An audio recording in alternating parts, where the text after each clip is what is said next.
Harka fuune shamaa akkam jirtu kabajamoo dhaggeeffattootaaf daawwattoota keenya Kello miidiyaa irraa odeeffannoon irra farkaa qabnu kunooti. Mootummaan hidhattoota Faannoo waliin karaa haala mijeessitoota isaan barbaadaniin mari'achuuf eeyyamamoo ta'uu isaa ibse. Mootummaan Itoophiyaa hidhattoota Faannoo naannoo Amhara keessa socho'an waliin karaa biyyoota Awurooppaa fi haala mijeessitoota isaan barbaadaniin marii gaggeessuuf eeyyamamoo ta'uu manni maree nageenyaa naannoo Amhara beeksise. Walitti qabaan mana marichaa obbo Yaahayyad Ballaxaa Dochobaleetti akka himanitti manni marichaa lola naannoo Amhara gara waggaa lamaatti dhiyaatuuf adeemsifamaa jiru karaa nagaan furuuf qaamota lachuu gara mariitti fiduuf tattaaffii taasisaa jira jedhan. Kanaanis qaamolee lachuu irraa mariif fedhii mul'achuu ibsuun mootummaan federaalaa nagaa fi mariidhaaf haala mijataa uumuuf qophii ta'uu isaa irra deebiin ibseera. Gama Faannootiinis quunnamtii taasisneen marii akka hin jibbine nutti himaniiru jedhan.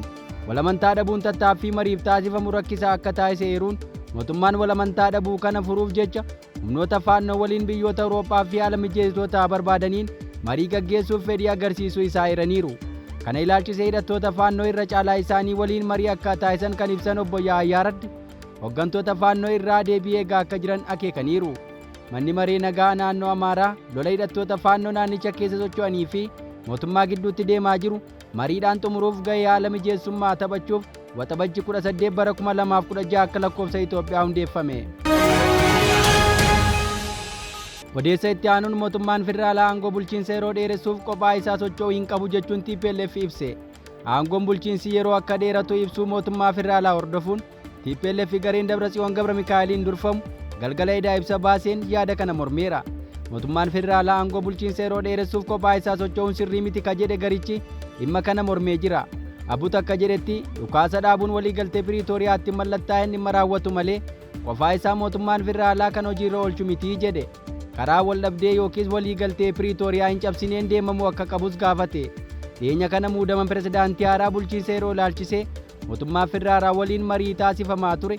Akkasumas koreen giddu galeessaa garee kanaa itti aanaa pirezidaantii bulchiinsa yeroo Jeneraal Taaddasaa Warradee bakka Geetaachoo Raddaa pirezidaantii ta'e muuduuf murteessuu isaa ibseera. Haa ta'u malee gareen kun kaleessa waajjira muummicha ministeeraa irraa kaadhimamaa pirezidaantummaaf waamicha godhame qeequun murtii Abey Ahmed kana kan hin fudhanne ta'uu hime. Waan waliigaltee Piriitooriyaa cabsuu raawwataa jira jechuun mootummaa federaalaa kan komate gareen Tplf Debretsion Gebremichaeliin durfamu muummichi ministeeraa waan hunda dhuunfachuu yaaluu fi qofaa isaa hojiitti hiikuuf socho'u jechuun qeeqeera. Ibsi kun ergaa muummichi ministeeraa Itoophiyaa kaleessa uummanni Tigray karaa iimeelii hoogganaa bulchiinsa yeroo akka filataniif afaan Tigriffaan waamicha taasisanii booda dhaga'ame. Oduu keenya itti aanuun labsiin balfa gogaa naannawaa mana jireenyaa hanga meetira 20 argamu qulqulleessuu dirqamsiisu qophaa'e. Wixineen labsii qabiinsaa fi dhabamiinsa balfa gogaa mana maree bakka bu'oota uummataatiin akka ragga'uuf dhiyaate namoonni dhuunfaa naannoo mana jireenyaa isaanii hanga meetira 20 dhaabbileen ammoo hanga meetira 50tti balfa gogaa jiru akka qulqulleessan itti gaafatamummaa ka'a. Labsiin kun yoo ragga'e oomishtoonni pilaastikaa kanneen akka qaruuraa, xaasaa fi qaruuraa bishaanii oomishni isaanii erga faayidaarra oolee booda mala walitti qabuu fi deebi'anii fayyadamuu dandeessu diriirsuu akka qaban tumameera.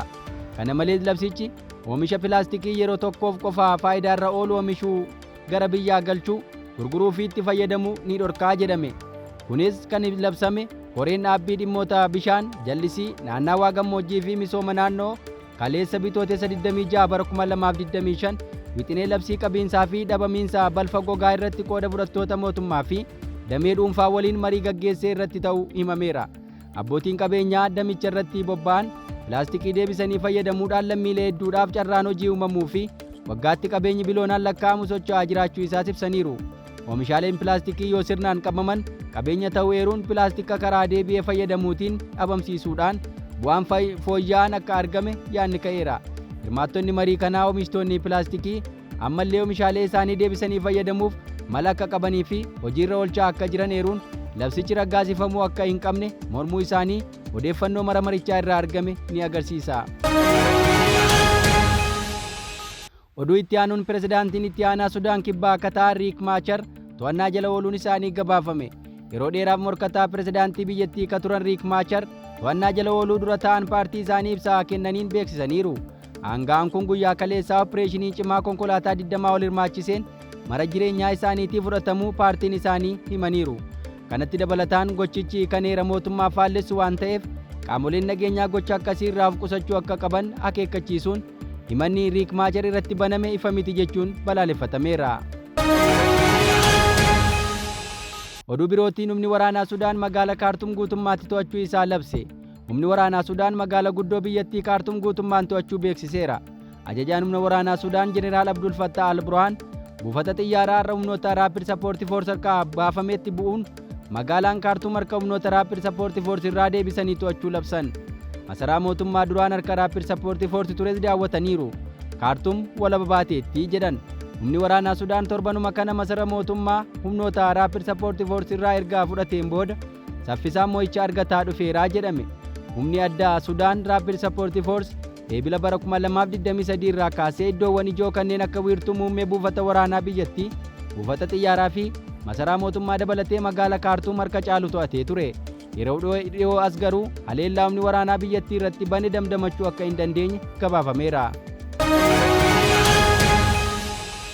Oduu keenya birootiin hoogganaan paartii mormituu Turkii mormiin magaalota hunda keessatti akka itti fufu himan. Hoogganaan paartii mormituu guddicha Turkii hanga filannoon pirezidaantummaa tattamaan waamamutti yookaas kantiibaan magaalaa Istaanbul mana hidhaa jiru Ekrem İmamoğlu hidhaatii ba'utti magaalaa hunda keessatti mormiin akka itti fufu madda oduu kanaa BBC'tti himaniiru. Dura ta'aan paartii kantiibichaa paartii uummata Rippaabilikaa Ozigur Ozel mormiin guutuu biyyattii sanbata dhufaa jiru hiriira baay'ee guddaa Istaanbul keessatti gaggeeffamu kan dabalatu ta'uu ibsaniiru. Sunis filannoo bara 2028 gaggeeffamu irratti İmamoğluun pirezidaantii biyyattii itti aanu taasisuuf duula paartichaa eegalamuudha jedhan. Magaala deemnu hunda keessatti seenaa isaaniitiin duula filannoo isa guddaa ta'e ni qabaanna jechuun Ozel labseera. Amantaan Ekrem İmamoğlu dimokiraasii irratti qaban mormicha guddaa fi cimaa taasisa jechuun waajjira muummee dhaaba isaanii Istaanbul keessatti argamutti daawwattoonni, hojjettoonnii fi gorsitoonni yeroo seenanii fi ba'anitti madda oduu kanatti himaniiru. Mormichaan ergaa İmamoğluun guyyoota 7 dura hidhamee kaasee namoota hedduu daandii irratti kabaasedha. Kunis mormii waggoota 10 olii asitti gaggeeffame isa guddaadha jedhame.